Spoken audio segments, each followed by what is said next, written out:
అందరికీ నమస్కారం. నేను మీ కండవల్లి సాలమన్ రాజు, రిటైర్డ్ సిఐ, రాజమండ్రి. ఈరోజు నేను ఈ వీడియో చేయడానికి ముఖ్య కారణం, ముందుగా ఒక క్యాప్షన్ చెప్తాను. అది క్రైస్తవ సోదరులందరూ నన్ను తిట్టుకోకండి. ఆ క్యాప్షన్ ఏంటంటే, మాకొద్దు ఈ అతివాద క్రైస్తవ సేవకులు. నా క్యాప్షన్ మరీ చెప్తున్నా, పేరు నాకొద్దు, మాకొద్దు ఈ అతివాద క్రైస్తవ సేవకులు. ఇది నా క్యాప్షన్. నేను ఈ మాట ఎందుకు అన్నానంటే, మరి నేను ఒక 70 సంవత్సరాలు సీనియర్ సిటిజన్. నేను బై బర్త్ క్రైస్తవుడిని. నా నేను మా తండ్రి గారు క్రైస్తవుడు, మా తాతగారు క్రైస్తవుడు, నేను క్రైస్తవుడిని. అయితే మొన్న ప్రవీణ్ పగడాల గారు రాజమండ్రిలో మరణించినప్పుడు, ఆ మరణం అసహజ మరణం, దాంట్లో ఎట్టి పరిస్థితుల్లోనూ ఆలోచన లేదు. పోలీస్ దర్యాప్తులో వాళ్ళు మరి అది రోడ్ యాక్సిడెంట్, సెల్ఫ్ యాక్సిడెంట్ అని చెప్పి డిక్లేర్ చేశారు. మరి ఒక పక్కనేమో మనం చాలా మంది చూసిన క్రైస్తవులందరూ కూడా ఆ గాయాలు, ఆ పరిస్థితి, అవన్నీ, ఆ లొకేషను, ఆ సిచ్యుయేషన్ చూసిన తర్వాత ఇది సెల్ఫ్ రోడ్ యాక్సిడెంట్ కాదు, ఇది మన ఖచ్చితంగా హత్య. ఈ హత్య చేయడానికి గల కారణం, చాలా కారణాలు ఉంటాయి. ఇది హత్య కాబట్టి ఈ హత్య అనేది మేము, మా క్రైస్తవులందరం హత్య అని నమ్ముతున్నామని చెప్పి అందరూ ముక్తకంఠంగా, ఏకగ్రీవంగా ఇది హత్య అని చెప్పి చెప్పడం జరిగింది. సరే, అలా వాళ్ళందరూ హత్య అని అనుకోవడానికి గల కారణాలు ఏంటంటే, ఆ ప్రవీణ్ పగడాల గారి శరీరం మీద ఉన్న గాయాలని మరి అది హత్యగానే అవి అనుకుంటున్నారు అందరూ. మొట్టమొదటిలో నేను కూడా అలాగే అనుకున్నా, తర్వాత నా ఐడియా మారింది. అయితే ఆ రోజు ప్రవీణ్ పగడాల గారి డెడ్ బాడీ ఇక్కడ ఉన్నప్పుడు, ఆ శవం హాస్పిటల్లో ఉన్నప్పుడు, నెక్స్ట్ డే శవ పంచాయతీ జరిగినప్పుడు, ఆ ప్రవీణ్ పగడాల గారికి పరిచయం ఉన్నా గానీ, ప్రవీణ్ పగడాల గారి పేరు విన్నా గానీ, లేకపోతే ఎవరినో పాస్టర్ గారిని చంపేశారట అనే రూమర్ వల్ల గానీ వేలాది మంది క్రైస్తవులు ఆ 2 రోజులు రాజమండ్రి ప్రభుత్వ హాస్పిటల్ దగ్గర ఉన్నారు. అనుకోకుండా అనుకోకుండా హర్ష్ కుమార్ గారు, ఎంపీ గారు, అక్కడ మాజీ ఎంపీ గారు, ఆయన ప్రత్తిపాడు నుంచి వస్తూ రాజమండ్రి రావడం, రాజమండ్రిలో హాస్పిటల్ దగ్గర కొంతమంది లోకల్ పాస్టర్స్ ఆయన్ని పిలిచి, అన్న పాస్టర్ గారిని చంపేశారన్న అని చెప్పడంతోనే, చంపేశారన్న అన్న చెప్పగానే అందరూ నిజంగా హత్య అని అనుకుంటారు. అందులోనూ ఆ డెడ్ బాడీ చూసిన తర్వాత అందరూ హత్య అనుకున్నారు. సరే, దర్యాప్తు జరుగుతుంది. మన దురదృష్టం ఏంటంటే, అంతకు ముందే ఒక 15 రోజుల ముందు మన రాధా మనోహర్ దాస్ గారు, ఒక స్వామీజీ ఉన్నారు, వారు ధవళేశ్వరం వచ్చి అక్కడ బరియల్ గ్రౌండ్ దగ్గర రోడ్డు పక్కన ఒక ఇంటి ముందు ఉన్న సిలువను చూపించి, ఇది ఇక్కడ ఎందుకు ఉందని ఆయన అసందర్భ మాటలు, రెచ్చగొట్టే మాటలు మాట్లాడారు ఆయన. దాని నిమిత్తం క్రైస్తవ సోదరులు, ధవళేశ్వరం క్రైస్తవ సోదరులు ధవళేశ్వరం పోలీస్ స్టేషన్లో రిపోర్ట్ ఇచ్చారు. దాని మీద ఎఫ్ఐఆర్ రిజిస్టర్ చేశారు పోలీసు వారు. అయితే ఇది హత్య లేకపోతే యాక్సిడెంటా అని తేల్చాల్సింది పోలీసు వారు. సరే, అక్కడున్న పోలీసు వారు ఆల్రెడీ దీన్ని యాక్సిడెంట్ గా నిర్ధారించేశారు. ఈ యాజిటేషన్ మన చాలా ఉధృతంగా ఈ యాజిటేషన్ జరిగిపోయింది. ఆ రోజు యాజిటేషన్ కాదు కానీ నిరసన చాలా ఉధృతంగా జరిగిపోయింది. మరి ఈ యాజిటేషన్ జరిగినప్పుడు లోకల్ పాస్టర్స్ అందరూ, పెద్ద పెద్ద పాస్టర్స్ అందరూ, రాజమండ్రి లోకల్ పాస్టర్స్, లేకపోతే తూర్పుగోదావరి జిల్లా లోకల్ పాస్టర్స్ కాస్త పొజిషన్లో ఉండి పెద్ద సంఘాలు ఉన్న వాళ్ళు కూడా వచ్చారు ఆ రోజు.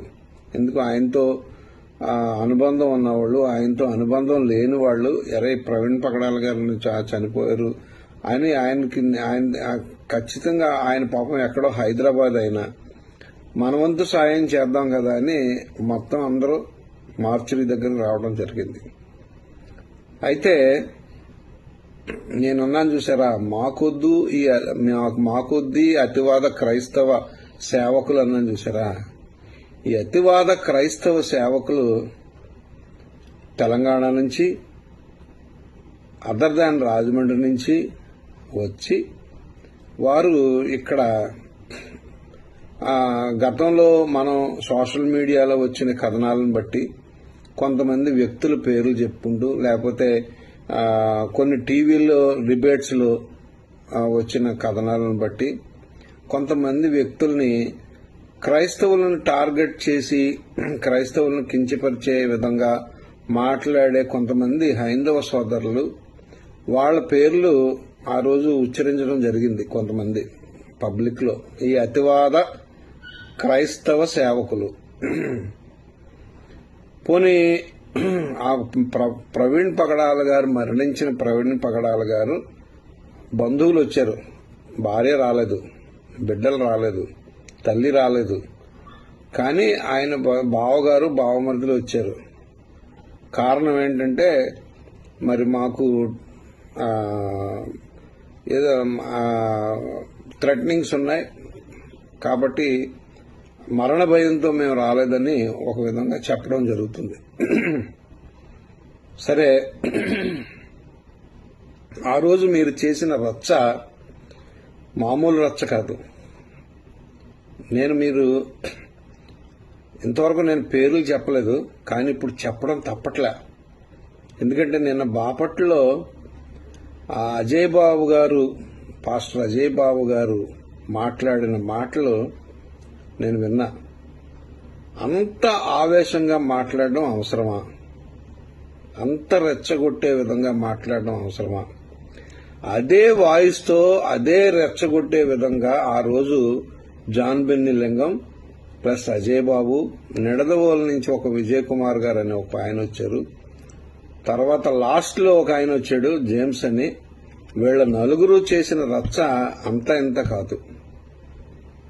కేవలం ఆ రోజు ఎక్కడి నుంచో విజయవాడ నుంచి వైఎస్ఆర్సీపీ నాయకులు, వైఎస్ఆర్సీపీకి సంబంధించిన కొంతమంది క్రైస్తవ నాయకులు, తర్వాత వైఎస్ఆర్సీపీ నామినేట్ చేసిన క్రిస్టియన్ మైనారిటీ చైర్మన్ గారు, ఇలాంటి వాళ్ళు కొంతమంది వచ్చి వాళ్ళు, ఎందుకంటే వాళ్ళు జనరల్ గా ప్రభుత్వానికి వ్యతిరేకంగానే మాట్లాడతారు, వాళ్ళు వచ్చి చేసిన రచ్చ అంతా ఇంత రచ్చ కాదు. అది పెద్ద పుడింగిల్లాగా వీళ్ళు శవ పంచాయతీ జరిగేటప్పుడు వాళ్లే అక్కడ కూర్చున్నారు, వాళ్లే పంచాయతీదారులుగా కూర్చున్నారు. మా పోలీసులు ఏంటంటే వీళ్ళెవరో ఈ లోకల్సా కాదా అని కూడా ఆలోచించుకోకుండా, ఎవరైతే ఈయన పెద్ద మనిషిగా వచ్చాడు, ఈయన గట్టిగా మాట్లాడుతున్నాడు, పెట్టే ఈయన్ని, అలాగా కొంతమందిని పెట్టేసి మరి ఆ రోజు శవ పంచాయతీ జరిపారు. ఈ శవ పంచాయతీ జరిపినప్పుడు కొంతమంది హైందవ సోదరుల పేర్లు శవ పంచాయతీలో అనుమానితులుగా పెట్టారు. అనుమానితులుగా చెప్పిన వ్యక్తులందరూ కూడా మాకొద్దు ఈ క్రైస్తవ అతివాద నాయకులు అని చెప్పాను చూసారా, క్రైస్తవ అతివాద సేవకులు అని చెప్పాను చూసారా, వీళ్ళు రచ్చ చేసిన పేర్లన్నీ కూడా పోలీసుల్ని వాళ్ళ పని వాళ్ళు చేసుకోకుండా వీళ్ళు రచ్చ చేసి, ఒక ఆయనేమో బైబిల్ పక్కన పెడితే మేము కూడా రౌడీలమే, మేము కూడా కోస్తామని చెప్పి ఒక ఆయన అన్నాడు. నేను ఆ రోజు అన్నా, నేను పక్కనే ఉన్నా వాళ్ళందరినీ, ఎందుకు అంత ఆవేశపడతారు? ఎందుకయ్యా ఇక్కడ జరిగింది ఏంటో తెలుసుకోకుండా ఎందుకు అంత ఆవేశపడతారు అని నేను ఒక వయసులో పెద్ద వ్యక్తిగా నేను వాళ్ళని మందలించడం కూడా జరిగింది. బాబు అజయ్ బాబు నీకు జ్ఞాపకం ఉందో లేదో, మార్చురీ దగ్గర నేను మందలించడం కూడా జరిగింది. ఎందుకే అంత ఆవేశపడిపోతావు ఎందుకు నువ్వు అని చెప్పి. నిన్న అజయ్ బాబు గారు మాట్లాడిన మాటలు ఎంత రెచ్చగొట్టే విధంగా ఉన్నాయి. అక్కడ నువ్వు వచ్చి చెప్పాల్సింది ఏంటి? అక్కడ జరిగేది మెమోరియల్ సర్వీస్ జరుగుతుంది తప్ప రాజకీయ వేదిక కాదది. ఆ ప్రవీణ్ పగడాల గారిని జ్ఞాపకం చేసుకుని ఆయన యొక్క మంచి, ఆయన యొక్క గొప్పతనం గురించి మనం అక్కడ మాట్లాడాలి తప్ప మీరు అక్కడ చేసింది ఏంటి? రెచ్చగొడతారా? మత విద్వేషాలు రెచ్చగొడతారా? మీకేం పని? ఎవరో హైందవ సోదరుల పేర్లు చెప్పడం అది అవసరమా? మీకన్నా గట్టిగా అరిసి మాట్లాడగలం మేమందరం. కానీ మాకు విజ్ఞత, సంస్కారం, అరే మనది లౌకిక రాజ్యం కదా, మనం జాగ్రత్తగా మాట్లాడాలనే ఉద్దేశంతో మేము చాలా వినయ విధేయతలతో మాట్లాడుతున్నాం. మాకు గంతు లేక కాదు, మేము నీకన్నా మాట్లాడలేక కాదు. ఇక్కడున్న లోకల్ పాస్టర్స్ ఎవరో మాకు గొంతు లేక కాదు, మీకులా మేము మాట్లాడలేక కాదు. కాకపోతే ఏంటంటే ఇప్పుడు మీరు చేసిన రచ్చ వల్ల ఏమైంది తెలుసా? రాజమండ్రిలో పాస్టర్ అనుచరులు, క్రైస్తవ నాయకులు కూడా మీరు చేసిన పనికిమాలిన పని వల్ల వీళ్ళందరూ మత విద్వేషాలు రెచ్చగొడుతున్నారని చెప్పి పాపం గౌరవంగా హర్షకుమార్ గారు ఎంతో గౌరవంగా అక్కడ మీటింగ్ పెడదామంటే అనుకుంటే వీళ్ళందరినీ తీసుకెళ్లి ఎవరైతే ఉన్నారో ఆయన క్రైస్తవ నాయకులని పేరు చెప్పుకుని ఎవరైతే అంటే మనం ఎవరినైతే నామినేట్ చేసామో వాళ్ళందరినీ తీసుకెళ్లి మంచి నడతగా ఉండడం కోసం 50,000 బైండ్ ఓవర్ చేయించారు. నిజంగా వాళ్ళు ఏమన్నా మాట్లాడారా ఇక్కడ? మీరు చేసిన రచ్చ ఇదంతా. అందుకనే నేను చెప్తున్నా, మా కొద్దీ అతివాద క్రైస్తవ సేవకులు, మళ్లీ చెప్తున్నా, మా కొద్దీ అతివాద క్రైస్తవ సేవకులు, మీరు చేసేది దేవుని సేవ చేస్తున్నారా లేదా దేవుని వాక్యం ఇలాగే చెప్తున్నారా క్రైస్తవులకి? నిజంగా దేవుడు మిమ్మల్ని వాడుకోవడానికి నిజంగా దేవుని పిలుపు అందుకున్నారా మీరు? దేవుని పిలుపు అందుకున్న వాళ్ళు ఎవరో మీకులాగా ఆవేశంగా మాట్లాడరు. మరి ఆయన మన జయశాలి గారు అంటారు చూడండి, ఆయన పీడి సుందరరావు గారు, ఆయన ఎంత చక్కగా మాట్లాడుతున్నారు. మీకు ఎందుకురా ఇతర గ్రంథాల గురించి, ఇతర దేవుళ్ళ గురించి ఎందుకురా? మీకు దేవుడు గొప్పతనం మీరు చెప్పుకుంటారా అని చెప్తాడు ఆయన. అసలు ఈ రచ్చ అంతా ఎందుకు వస్తుంది?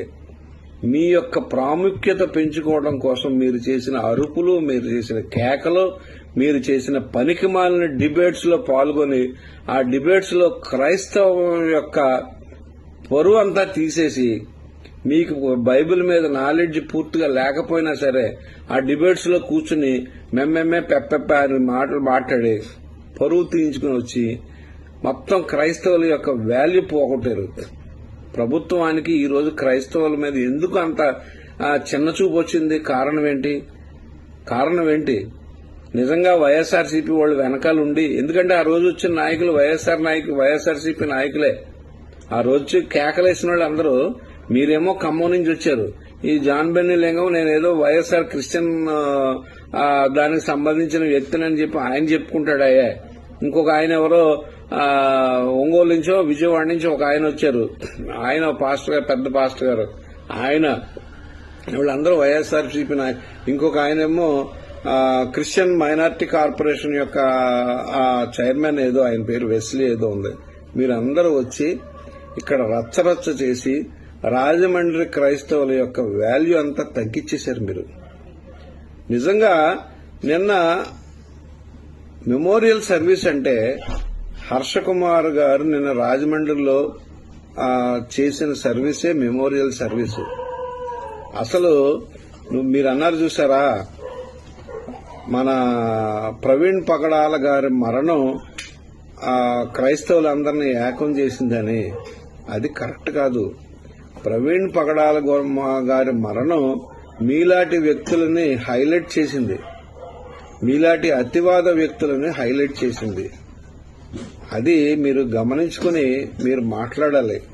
అంతే తప్ప మీరు చేసిన పని వల్ల రాజమండ్రిలో క్రైస్తవులు విలువ లేకుండా పోయింది. రాజమండ్రిలో క్రైస్తవులకు విలువ లేకుండా పోయింది.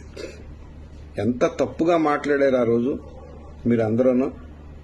అయితే ఏం చేస్తారు, లోకల్గా ఉన్నవాళ్ళు పాపం వీళ్ళు పెట్టించుకున్నారు, హర్ష కుమార్ గారు వీళ్ళందరూ పెట్టించుకున్నారు కేసులు మీరు చేసిన రచ్చ వల్ల. ఇప్పుడు కన్నా జ్ఞానం తెచ్చుకోండి. జ్ఞానం తెచ్చుకొని మీరు అతివాదమైన క్రైస్తవ బోధలు చేయకండి. ఇక్కడ ఎవరికి తెలియక కాదు, చట్టం తెలియక కాదు, లేకపోతే మా ఉప ముఖ్యమంత్రి గారు పలానా మాటలు మాట్లాడారు అవి తెలియక, మన ముఖ్యమంత్రి గారు పలానా మాటలు మాట్లాడారు అవన్నీ తెలియక దాన్ని మాట్లాడే విధానం ఉంది, మన ప్రజెంట్ చేసే విధానం ఉంది. మీరు అరిచేసి నలుగురిలో తప్పట్లు కొట్టించినంత మాత్రాన మీరు గొప్ప వక్త అయితే అయి ఉండొచ్చు, కానీ మీరు సరైన సేవకులు కాదు నా లెక్క ప్రకారం. అభినయ దర్శన్ ఒక అబ్బాయి వచ్చాడు, ఆయన కూడా ఎంత ఆవేశపడిపోయాడు. ఎందుకు అంత ఆవేశం అవసరమే ఉంది? చివరికి అతను ఏమన్నాడు, ఆ ప్రవీణ్ పగడాల గురించి తాగుతాడు అనే మాట ఆయన స్టేట్మెంట్, ఆ పనికిమాలిన స్టేట్మెంట్ అతను ఇవ్వడంతో అది ఎంత డిఫ్యూజ్ అయిపోయింది మన ఉద్యమం అంతా. మీకు మీ యొక్క ప్రాబల్యం పెంచుకోవడానికి మీరు మాట్లాడిన మాటలు రాజమండ్రిలో క్రైస్తవుల్ని చాలా ఇబ్బంది పెట్టింది. మాకు రాజమండ్రిలో ప్రవీణ్ పగడాల గారి గురించి జ్ఞాపకార్థ కూడికి పెట్టుకోవడానికి పర్మిషన్ ఇవ్వకపోవడానికి కారణమే మీరు. అంత దారుణంగా మరి మీరు మాట్లాడారు. మీరు మాట్లాడిన మాటల వల్ల ఆ 10 మంది మన హైందవ సోదరుల పేర్లు అనుమానితుల పేర్లో చేర్చాల్సిన పరిస్థితి వచ్చింది. నిజంగా హత్య అయితే నువ్వు రుజువు చేయి. హత్య అయితే నీకు సాక్ష్యం ఉంటే చెప్పు. పోనీ ఇది హత్య అని నువ్వు ఎవరి దగ్గరన్నా రిపోర్ట్ రాసిచ్చావా? నువ్వు పోనీ పలానా నువ్వు పేరు చెప్పావు కదా, ఒక హైందవ సోదరుడి పేరు, ఇలా మమ్మల్ని ఇలా అంటున్నాడు, మా మరియమ్మ తల్లిని ఇలా అంటున్నాడు అని నీకు అంత బాధ కలిగినప్పుడు నువ్వు నా మనోభావాలు దెబ్బతిన్నాయని నువ్వు ఏదన్నా పోలీస్ స్టేషన్కి వెళ్ళి కంప్లైంట్ చేసావా? మళ్ళీ ఆ కంప్లైంట్ చేయడానికి మీకు దమ్ము ఉండదు, ధైర్యం ఉండదు. ఎందుకు ఇలా ఆవేశపెట్టడం? ప్రజలను ఆవేశపెట్టి మత విద్వేషాలు రెచ్చగొట్టడం చాలా పొరపాటండి. క్రైస్తవుల్ని క్రైస్తవులుగా ఉండనివ్వండి. ఇప్పటికే సగం సమాజంలో క్రైస్తవుల విలువ పోయింది. నిజంగా క్రైస్తవులు వాళ్ళ ప్రేమ, వాళ్ళ గురించి వాళ్ళు మాట్లాడుకుని వాళ్ళ యొక్క దేవుడి ప్రసన్నం కోసం, పరలోక రాజ్యం కోసం వాళ్ళు తాపత్రయపడతారు తప్ప ఈ రాజకీయాలు పోని. మీరు ఎన్ని మాటలు మాట్లాడారు. ఎప్పుడైతే మీకు గ్రిప్ వచ్చిందో మీరు అభినయ దర్శనం ఒక పొలిటికల్ పార్టీ పెడతారా? మీకు పొలిటికల్ పార్టీ పెట్టడానికి మీకు ప్రజలు డబ్బులు ఇవ్వాలా? ఏంటిది? పోనీ మీరు మీ పొలిటికల్ పార్టీ పెడితే మీలాంటి అతివాద నాయకులు వెనకాల క్రైస్తవులు వస్తే అసలు భారతదేశం నుంచి తరివించుకుంటారు. మీలాంటి ఆలోచన, మీలాంటి ఆవేశం ఉన్న వాళ్ళతో అయితే. కాబట్టి ఆవేశం తగ్గించుకోండి. మీరు మాట్లాడేది తగ్గించుకుని, ఆవేశం తగ్గించుకుని మాట్లాడండి. అంతే తప్ప ఇష్టం వచ్చినట్లు నోటుకొచ్చినట్టు మాట్లాడి ఎక్కడ పడితే అక్కడ మీ ప్రాబల్యం, అసలు మీ స్థాయి ఏంటండి? మీ స్థాయి ఏంటి? అజయ్ బాబు గారు, మీకు 2 గన్మెన్లు కావాలా? 2 గన్మెన్ మీ దగ్గర 2 సెక్యూరిటీ బాడీ గార్డ్సా? ఎక్కడో సతీష్ కుమార్ గారు లాంటి పెట్టారు, లేకపోతే ఇమాన్యుయల్ గారు పెట్టారు. నిజంగా నేను హర్ష కుమార్ గారు అన్నది 100% కరెక్ట్. అది దళితుల నుంచి దళిత క్రైస్తవుల నుంచి పాస్టర్లు అయిన వాళ్ళు ఎవరో ఎంత హోదాలు అనుభవించిన వాడు ఎవరు లేడు. మా క్రైస్తవుల డబ్బులన్నీ 10%, 20% అని వసూలు చేసిన అన్ని మతం నుంచి వచ్చిన క్రైస్తవులకే ఇదంతా చెందుతుంది. వాళ్ళే ఈ హోదాలు ఇవన్నీ అనుభవిస్తున్నారు. నేను నవ్వుతున్నాను అనడానికి అనుకోకండి. అజయ్ బాబు గారు, మీరు ఇలాంటివి మానండి. ఇంకా అంత ఆవేశంగా మీరు మాట్లాడే మాటలు, ప్రజలను రెచ్చగొట్టే మాటలు, యాక్చువల్గా మీ మీద మరి ఆ లోకల్ పోలీసు ఏం చేశారు? నేనైతే మాత్రం నేనే గాని స్టేషన్ హౌస్ ఆఫీసర్ అయితే ఖచ్చితంగా మీ మీద 295 ఐపీసీ కింద నేను కేసు ఎఫ్ఐఆర్ ఇష్యూ చేద్దాను. మీరు పెట్టిన ఏమక్కర్లే. మీరు యూట్యూబ్ లో మీరు అప్లోడ్ చేసిన ఆ వీడియో చాలు మీ మీద యాక్షన్ తీసుకోవడానికి పోలీసులు మళ్ళీ చంద్రబాబు నాయుడు గారు ఆయన మీకు సమాధానం చెప్తాడా? ఎక్కడో అజయ్ బాబు అన్నవాడు ఖమ్మం నుంచి వస్తున్నాడు బాపట్ల, కాబట్టి ఆయన అడ్డుకోండి చంద్రబాబు నాయుడు గారు చెప్తారా? ఆయనకి ఇదే పైన? అరే, మీకున్న మరి వన్స్ మీరు జైల్లోకి వెళ్లారు, తెలంగాణలో 4 కేసులు పెట్టించుకున్నారు.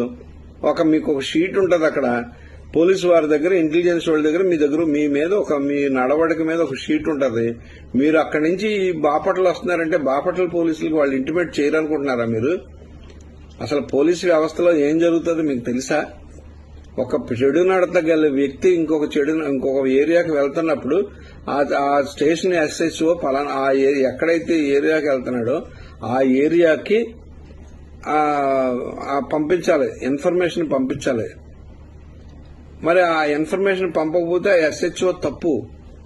నాకు పాస్పోర్ట్, నాకు వీసా కావాలంటారా చంద్రబాబు నాయుడు గారు అని వ్యంగ్యంగా మాట్లాడుతున్నారు. దట్టు మా ఉప ముఖ్యమంత్రి గారిని, పవన్ కళ్యాణ్ గారిని మీరు మాట్లాడిన మాటలు, మీరు రాజకీయ నాయకులా లేకపోతే దైవ సేవకులా? ఓకే, ఆయన ఏదో మాట్లాడతాడు, ఆయన వ్యక్తిగతం, మతం అనేది ఆయన వ్యక్తిగతం. మీరెందుకు దాన్ని రెచ్చగొడతారు? ఉప ముఖ్యమంత్రి గారు పవన్ కళ్యాణ్ గారు ఆయన మాట్లాడు, ఓకే, ఆయనకు అప్పుడు అది అనిపించింది, ఇప్పుడు అనిపించవచ్చు. మాకు ఎవరికి తెలియదు ఆయన ఆ మాటలు మాట్లాడారు, మరి ఇలా మాట్లాడకూడదండి అని మేము ప్రశ్నించలేమా? ముఖ్యమంత్రి గారు 4 స్పీచ్ల్లో 4 మీకు తెలియదు ఏ ప్లేసుల్లో ఆయన ఎన్నిసార్లు మాట్లాడినా నేను స్వయంగా ఆయన్ని ప్రార్థించాం మేము. అయ్యా మీరు ఇలా మాట్లాడకండి, మీరు అసెంబ్లీలో కూడా మా గురించి క్రైస్తవత్వం గురించి మీరు వేరే రకంగా మాట్లాడుతున్నారు, మీకు ప్రత్యర్థులకు ఉన్న విభేదాలు మా క్రైస్తవుల మీదకు చూపించకండి అని మేము అడుగుతున్నాం. మీరు పొలిటికల్ పార్టీ పెట్టి మీరు రాజకీయ ఉపన్యాసాలు ఇక్కడ చేస్తే ఇక్కడ ఉన్న వాళ్ళందరూ భరించాలా? మీరు వెళ్ళిపోయిన తర్వాత అక్కడ క్రైస్తవుల మీద ఎంత ఇబ్బంది పెడతారో తెలుసా పోలీసులు? ఆలోచించండి. ఇక్కడి నుంచి అన్నా ఎక్కడికైనా మీ మీద గౌరవం కొలదో, లేకపోతే మీరు వెనకాల మీ వాయిస్ వల్ల, లేకపోతే మీ ప్రసంగాల వల్ల ఎవరన్నా మిమ్మల్ని పిలిచారంటే ఆ పిలిచిన వ్యక్తుల యొక్క గౌరవం నిలబెట్టేలా మాట్లాడండి. మీరు ప్రసంగాలు దేవుడి గురించి ప్రసంగం చేయవయ్యా. నువ్వు క్రైస్తవులు నువ్వు ఏమన్నా ఉద్ధరించడానికి పుట్టావా? క్రైస్తవులను ఏమన్నా ఉద్ధరించడానికి పుట్టావా? ఎవడో ఉద్ధరించడానికి పుట్టలేదు. అంత జాన్ బెన్నెలింగం అంత ఆవేశపడినాడు. నేను చెప్తా, బాబు నువ్వు అంత ఆవేశపడొద్దు అన్నాడు.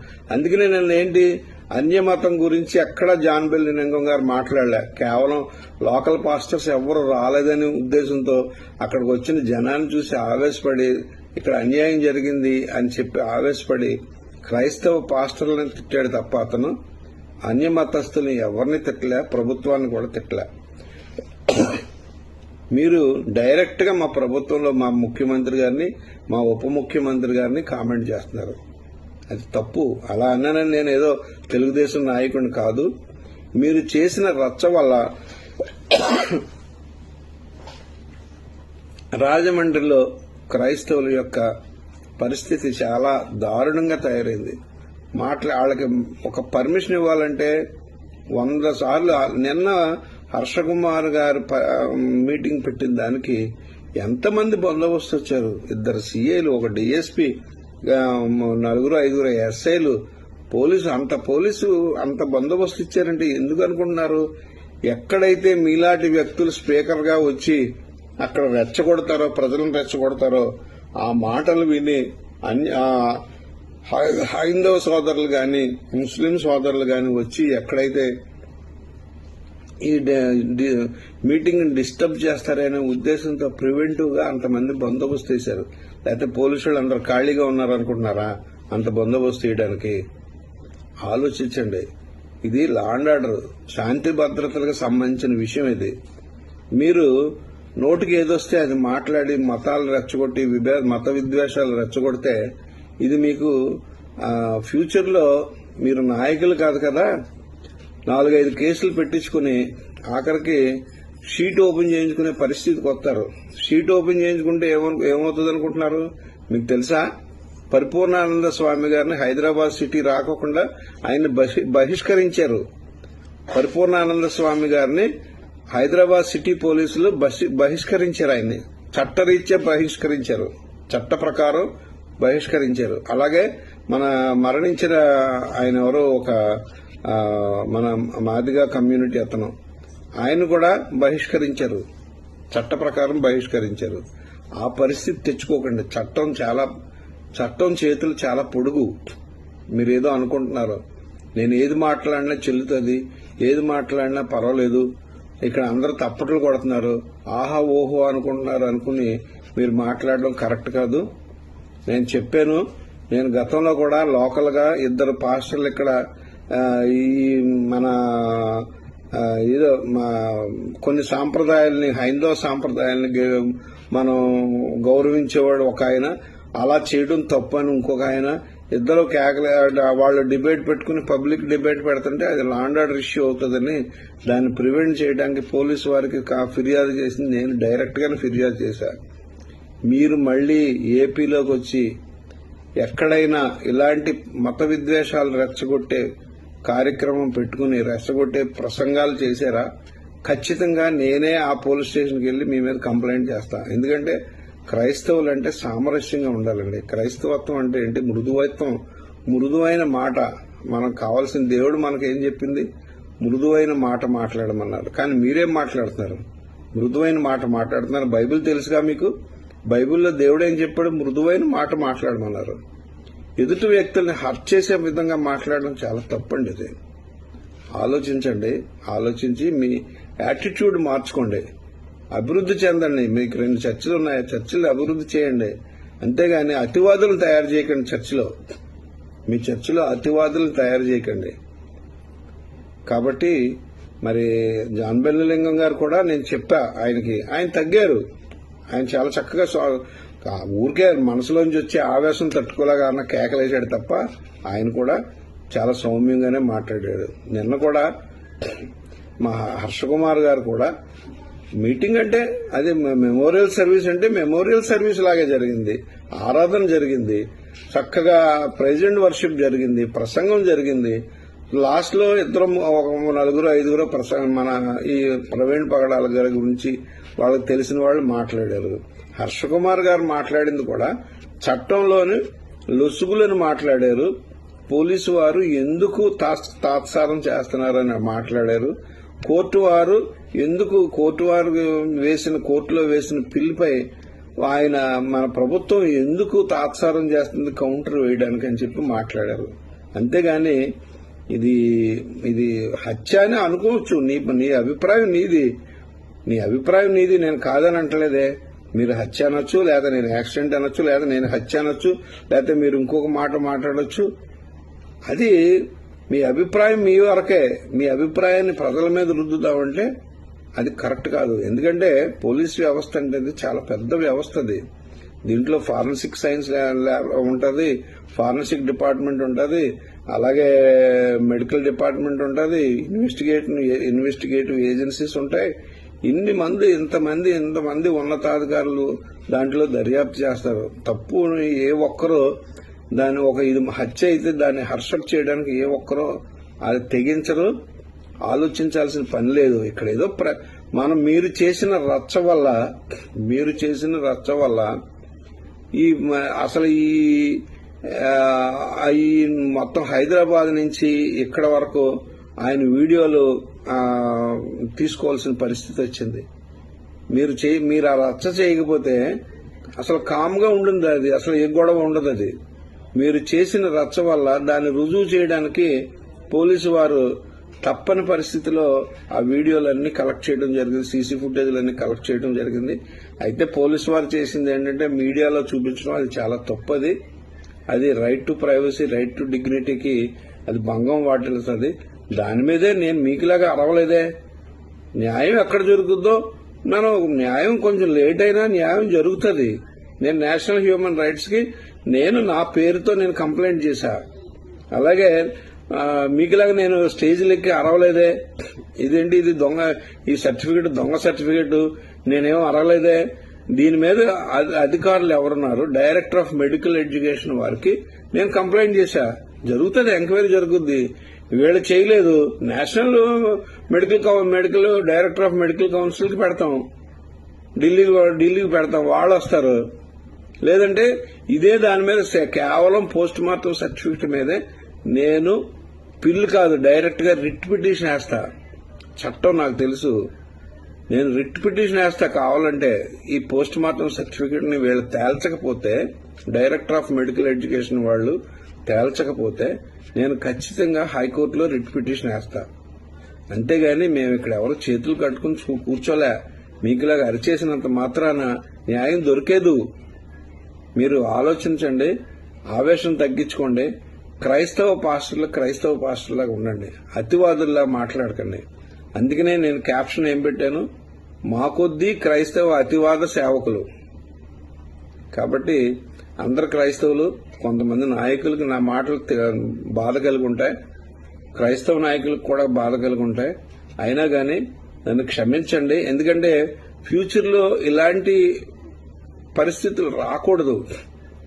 ఎందుకంటే నేను దగ్గరుండి చూస్తున్నా, హర్ష కుమార్ గారు పెట్టిన పిటిషన్లో ప్రతిసారి నేను దగ్గరుండి చూస్తున్నా. మీకు ఎవరికీ తెలియదు. ఆ ఇన్సిడెంట్ జరిగిపోయిన తర్వాత ఆయన వదిలేశారు మీరు అందరూ. నేను వదలలే. నేను being a police, retired police officer, నేను వదలలే. నాకు తెలుసు చట్టం అంటే చట్టాన్ని గౌరవించాలి. మనం చట్టం గౌరవించి చట్టం ప్రకారం చట్టం ఫ్రేమ్లోనే ఉద్యోగం చేయాలి, చట్టం ఫ్రేమ్లోనే మనం బతకాలి. మనం మానవ హక్కుల గురించి కాదు, మన బాధ్యతలు కూడా నెరవేర్చాలి. మన రాజ్యాంగం మనుషులకి, భారత రాజ్యాంగం భారతీయులకి హక్కులే కాదు బాధ్యతలు కూడా ఇచ్చింది. ఆ బాధ్యతలు ఆ విధులు మనం నిర్వర్తించాలి. కాబట్టి ఆలోచించండి. క్రైస్తవం ఒకటే కాదు మతం. మన భారతదేశంలో విభిన్న మతాలు ఉన్నాయి, విభిన్న జాతులు ఉన్నాయి, విభిన్న కులాలు ఉన్నాయి. ఇవన్నీ మనం అందరం కలిసికట్టుగా అన్నదమ్ములా బతుకుతున్నాం. ఇవన్నీ మీలాంటి వాళ్ళు వచ్చి దీన్ని రెచ్చగొట్టి ఈ సంస్కృతిని పాడు చేస్తున్నారు తప్ప, మీరు ఎక్కడో బైబిల్ కాల్చారంటే మీలాంటి అతివాదులే వాళ్ళ మైండ్స్ పాడు చేసిన వాళ్ళు అందరూ. మీలాంటి అతివాదులే ఆ హైందవ సోదరులు మైండ్స్ పాడు చేసి పాపం అమాయకులైన వాళ్ళు జైలుకి వెళ్లి, లేకపోతే అమాయకులైన వాళ్ళు కోర్టుల చుట్టూ కేసుల్లో నలిగిపోతున్నారు. ఆలోచించండి. ఆలోచించి ఇప్పటికన్నా మనసు మార్చుకుని ప్రశాంతంగా ఉండండి, ప్రశాంతంగా సేవ చేయండి.